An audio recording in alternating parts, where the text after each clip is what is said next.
Hey everyone, welcome. Before we dive into today's topic, if you could just take a quick moment to subscribe, turn on that notification bell, give this a like, and maybe drop a comment below. It really does help support the channel. Thank you so much.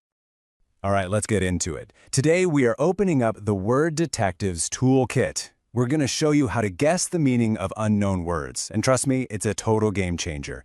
This isn't just about learning vocabulary. It's about learning how to be an investigator of language. You know the feeling, right? You're reading something, you're in the zone, everything's clicking, and then bam! You hit a word you've never seen before. The whole thing just grinds to a halt. Your brain freezes up, and you immediately think, okay, gotta grab the dictionary. It's so frustrating, and it completely breaks your flow. But here's the thing. What if I told you that you almost never have to do that? The secret isn't in some other book or on an app. Nope. The clues you need are usually hiding in plain sight. You just need the right tools to find them. You need to start thinking like a detective. So, here's our game plan for today. We'll start with what I call the dictionary dilemma. Then, we'll open up the toolkit and look at 3 key sets of clues. Clues in the context around the word, clues inside the word itself, and clues you can find across different languages. And to wrap it all up, we'll go from just guessing to actually explaining what a word means with confidence. So let's talk about that first point, the dictionary dilemma. It seems like the smart thing to do, right? You see a new word, you look it up. But when you do that all the time, you're actually training your brain to give up too easily. It breaks your concentration. So for now, we're putting the dictionary away. Our first and honestly our most powerful tool is all about finding clues in the context. And this is the perfect way to think about it. For us, the scene of the crime is the sentence or the paragraph where we find our mystery word. Before you look anywhere else, you have to investigate the immediate area. The evidence you need is almost always right there. So what are we actually looking for? Well, there are 4 main types of clues. First, any visual clues, pictures or images that might help. Second, your background knowledge. What do you already know about this subject? Third, and this is a big one, the words around it. And finally, the grammatical structure of the sentence. Okay, let's try a classic example. Let's say you've never heard the word gladiolus before. Your first instinct might be to panic. Don't. Just take a breath and look at the other words in the sentence. They're your witnesses. What are they telling you? See how easy that was? We've got tall, yellow, and it's going into a vase. So, what's something that's tall, can be yellow, and you put in a vase? Well, it's got to be a flower, right? Case closed. And we didn't even have to leave the sentence. Let's try another one. This one's a little trickier. The mystery word is gingerly. Now, there aren't obvious clues here like tall or yellow. So, what do we do now? What kind of evidence are we looking for this time? This is where we use our other tools. So, look at the context. He's trying to avoid broken glass. So how would you walk downstairs with broken glass on them? Carefully, right? Cautiously. Now look at the word itself, gingerly. It ends in ly. In English, that's a massive clue that it's an adverb, a word that describes how you do something. The grammar told us its job, and the context told us exactly what it meant. Awesome job, detective. You've gotten really good at investigating the scene. So now let's look at our second set of tools, finding clues inside the word itself.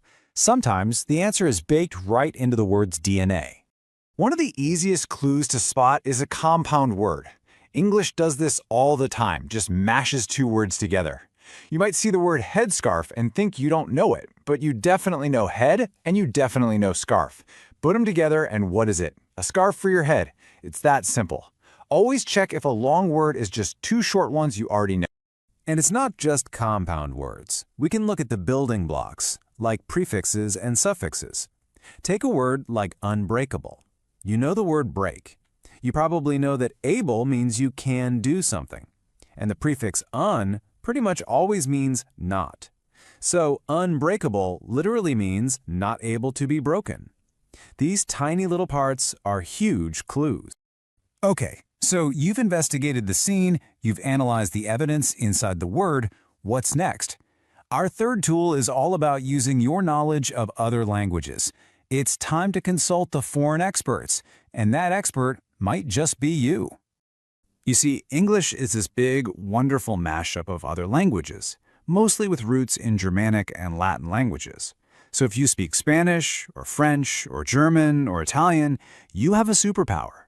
You will constantly find words in English that look and feel familiar. Don't ignore that feeling. Your own native language is one of the best detective tools you have. But a word of caution. Every good detective knows there's always the risk of a double agent. In linguistics, we call these false friends, and they are super tricky. They're words that look or sound the same in two languages, but mean something completely different. Trusting them can get you into some awkward situations. And this is the perfect example. In English, a gift is a wonderful thing, right? A present. But if a German speaker offers you gift, you should probably run the other way. Because in German, gift means poison. This is a classic false friend, and it's a great reminder to always double-check your evidence, even when something seems obvious. Okay, you've used all your tools, you've gathered the clues, you've solved the mystery, and you understand the word. But the final test for any detective is being able to stand up and explain their case. So let's talk about going from just guessing to actually explaining. This is such a critical step. If you can explain what a word means to someone else in your own words, that's when you know you truly own that vocabulary. It locks it into your brain. So how can you do that in a normal conversation without sounding like a textbook? Well, here's some really handy phrases you can use. Instead of just stopping, you can say, "Oh, a gladiolus. I think it's a kind of flower." Or, for that other one, doing something gingerly, it's probably something like doing it really carefully. These little phrases are amazing. They let you share what you figured out with confidence and keep the conversation moving. And that's really the big idea here. When you start using context, analyzing words, and using what you already know, you totally change how you see new vocabulary. You're not a passive learner anymore, just waiting for a dictionary to give you the answer. You're an active, empowered detective solving the case yourself. So I want to leave you with this question. The next time you're reading and you hit a word you don't know, just pause. Don't grab your phone. Look at the evidence. Use your toolkit. You're the detective now. What new word will you solve next? Thanks for watching. Please don't forget to subscribe, turn on the notification bell, like, and leave a comment to support the channel.